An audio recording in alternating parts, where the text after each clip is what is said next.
Bonjour, Mnédié.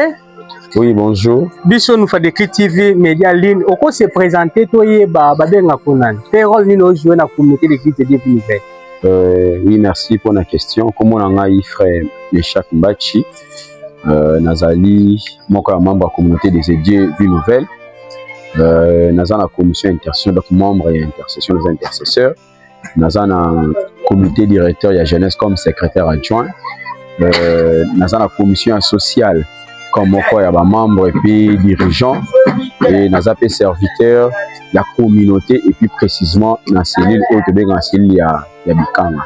C'est en résumé on a ça dans la communauté et la tâche soupesa et belé on a énumérer par oubli. Merci beaucoup homme de Dieu Meshak Mbachi. Tous en silo 9e édition où ils ont organisé la communauté d'église de Dieu Vie Nouvelle. Ce qui tous en pour ça le balabiso à quelques mots qui représente Silo et pourquoi on dit qu'il faut participer à cette édition. Oui, si on a en quelques mots Silo d'ailleurs, mot phare il y a Silo et outil bané belé, Silo égale solution. Solution a plusieurs problèmes. Toujours on a histoire ya Anne bandé comme matana ngomba ya Silo là où temple ensemble avec les sanctuaires, tente d'assignation.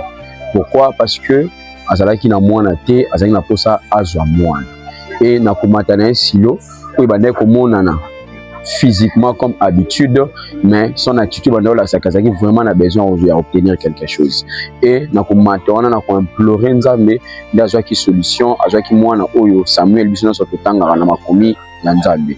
C'est-à-dire que au travers de cette activité Silo, il y a des gens au bazoya na ba problème na bango pour que slogan ou solution to le baka izala effectif na bomo na bango. Comme Maï n'a membre de la communauté des églises Vie Nouvelle depuis moi depuis Ecodim et na vivre le 9 édition. Dans le 9 édition, j'ai pu dire des témoignages on a tous et aussi personnellement. Ils ont tellement bien visité et je crois encore que dans la 9e édition, il y aura encore des témoignages de suite il y a des solutions où on doit traverser l'activité on a moko à Salaka. Après la première édition, la 9e édition, au cours de la édition, on a vraiment manifestation d'âme. On a historique qui a raisonné l'édition, on a quelque chose qui est téléspectateur. C'est bon, écoutez, vous allez vraiment pour l'édition, Moko et l'équipe Soussou, ça peut être un peu dur, mais je peux au moins tirer une édition. Édition, il y a Silo 2019. Silo 2019, moi personnellement, na vivra le beau qu'on a mais avec plein de difficultés. Il y a Kélassi, pas les difficultés financières, mais beaucoup plus les défis où ils ont la faculté, on a sali à médecine à Inikin, et souvent, avant les gens dans le Bakeno, faculté wana, ils allaient ici, faculté il y a souvent des messages négatifs par rapport à cette faculté là, mais avec Dieu et surtout la grâce et activité, il y a Silo et ça dit que aujourd'hui je suis médecin et affecté aussi dans une structure il y a l'État. Donc pour dire en sorte que Silo les solutions et 2019 ils avaient vraiment une visitation pour moi mais nuance ils ont toujours ma particularité. Merci. Ce que c'est ni on va résumer Silo en un mot. Ton a dit une phrase. On a eu une expérience personnelle dans Okolobani.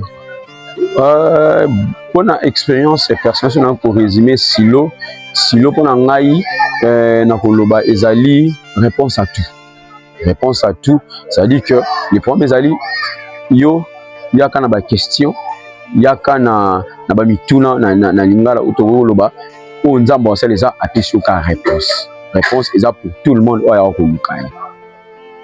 Message union ko ba kopesa na ba oyo non bazuma kokia ko participer na Silo te le tozali 3e jour à 9e édition l'édition est à 10e édition 11e édition message union ko pesa bengo bazuma kokia ko leka na plateforme na biso Média Ligne de TV.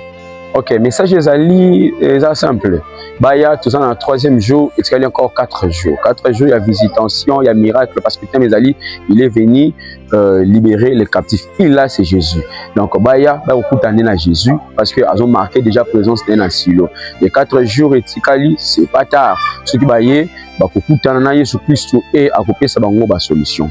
Et vous avez makoki à participer peut-être, bazan musika ou bazan na Libanda, il y a province, na Libanda, pays, ou peut-être, yebi yango na noté dès lors bakomonaka vidéo oyo bakozwaka message oyo baya la solution, c'est pas un homme qui le fera, c'est Dieu oyo apesaka solution à n'importe quel problème. Donc l'invitation est pour tout le monde.